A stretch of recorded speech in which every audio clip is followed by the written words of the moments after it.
My name is Clarence Perez-Mejia, and with the help of my advisor, Professor Shelley-Ann Brown, I'll be presenting my Keystone, Understanding School Mental Health and Parent Guidance in Public Middle Schools, a look at low-income neighborhoods in New York City.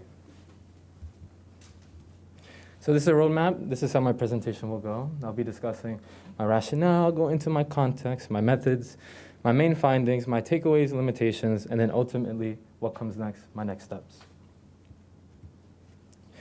So why even do such a project? Why focus on public schools, on mental health, on New York City? Here at Sargent College, I study health science, which tends to focus a lot on public health. That being said, I also have a huge interest for mental health awareness. So I decided to take those self-interests and apply it to something dear to me, which is New York City, which you can actually see on the slide, the 5 different boroughs. And then I decided to congregate all of this into a specific question, saying, what does school mental health and guidance for parent engagement look like in New York City public schools? And then to quickly briefly mention, my final deliverable for this Keystone was a paper. So I decided to focus in on low-income neighborhoods, mainly because of an important note to consider. That being that mental health's interconnectedness with well-being stems at an early age.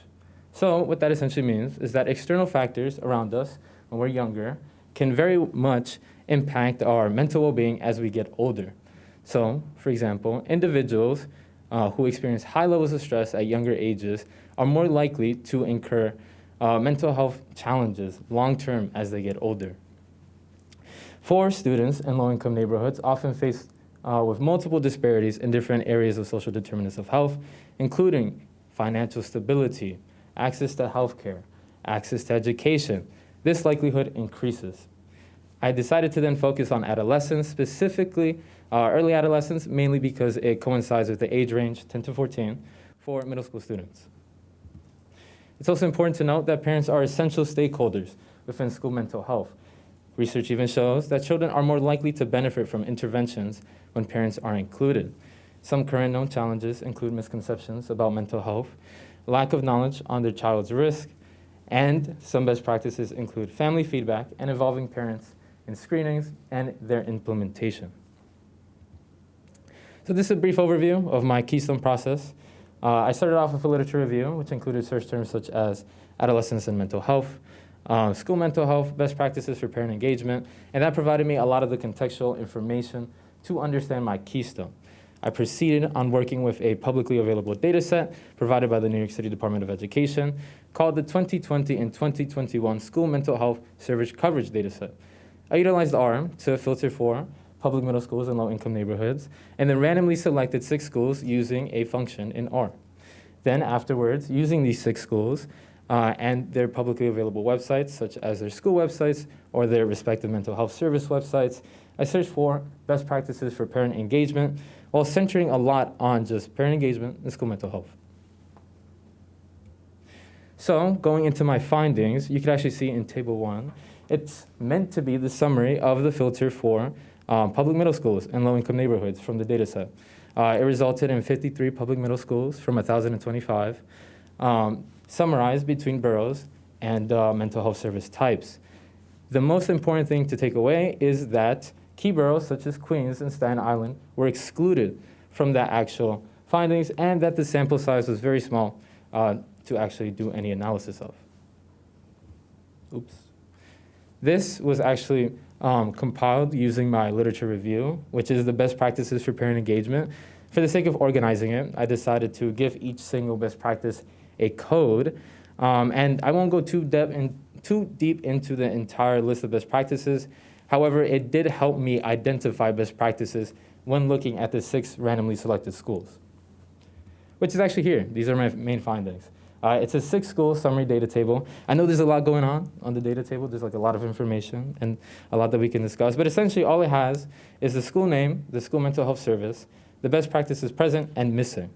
And instead of going into every single intricacy, we can just discuss some of my main findings or main observations that I had.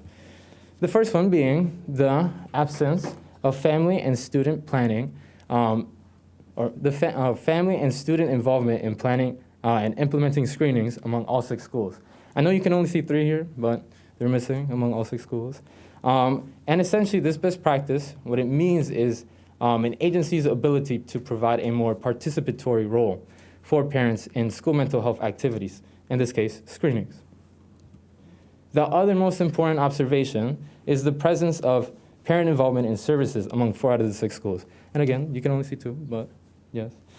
And essentially what this best practice reflects a bunch is an agency's ability to sort of encourage parents to get involved in treatments and assessments and educational workshops. And actually, while doing and finding the list of best practices, oftentimes parent involvement in services came up when parents engaged in educational workshops such as PTA meetings, where parents would come in, kind of see a health educator or someone with the mental health service detailing general information about mental health.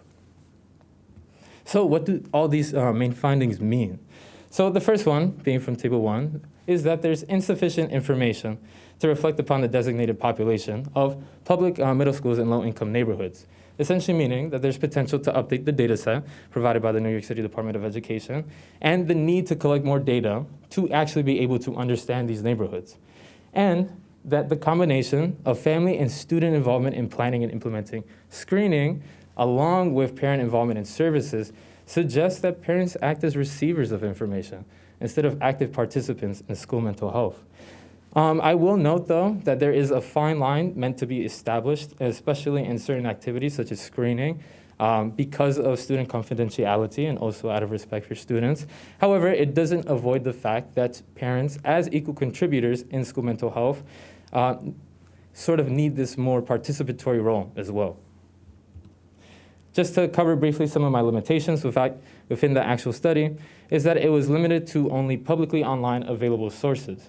So it really only relates to the school websites and the associated mental health service websites that I utilized. That being said, the information cannot be generalized. So then, what comes next out of this entire Keystone process? And pretty much all it really says is that we need more qualitative studies to really understand parent engagement and among these schools. And that future studies should really aim to investigate how to best incorporate parents in a more participatory role going forward. Here's some acknowledgments. I'd like to thank Professor Shirley Brown, KHC, the university, for providing me the space to present today, and anyone who has helped me in this entire process. So yeah, thank you. If you have any questions, feel free.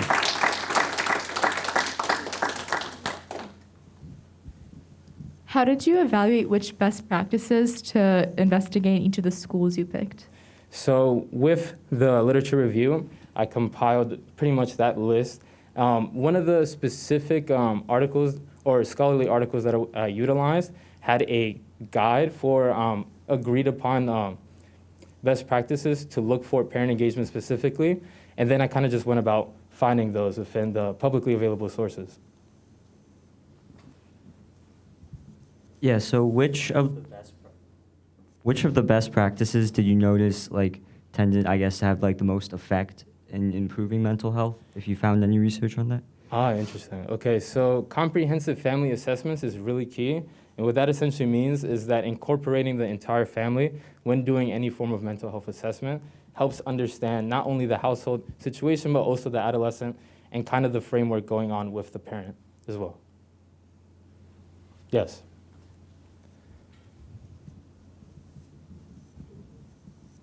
Actually, I have 2 questions for you. You did a great job. This is really, Thank you. really interesting.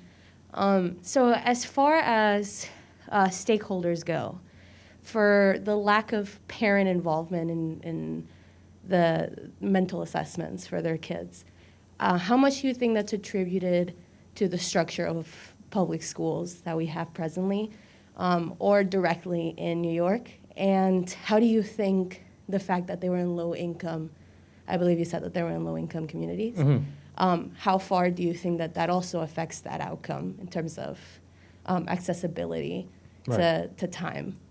So in regards to the key stakeholders, often the members discussed are the parents, the children, the actual mental health staff, and then the school members, like the school staff. Since it was centered on low-income neighborhoods, there was heavy discussion among the literature regarding the ability for certain stakeholders to truly involve themselves within the school setting. Granted, there are multiple different external factors that can impede, for example, a parent from interacting with their child at school, even if they really truly desire to, but that's something that's still being investigated as of now. In regards to New York City, I mean, there's multiple different things that can impact the ability for, let's say, even teachers to understand how to incorporate themselves within the school setting, to understand students as well, based off previous understandings of identifying mental health challenges. I don't know if that answers your question, but. So there's a highly publicized mental health crisis amongst youth. Did your research bear out the idea that this is something new and that parental involvement has faded and needs to increase? Or would you say the history is more complicated than that story? So a lot of the information is more recent, and a lot of articles in that regard tend to highlight the need for more exploration regarding each stakeholder's role. Just understanding how to incorporate each individual to better the likelihood of a child benefiting from interventions is very difficult, mainly because of not only old practices within understanding school mental health, but also current knowledge and acceptances. So actually, I wouldn't necessarily know, but it's more on the lines of, because a lot of this information is more recent, it's still being found out.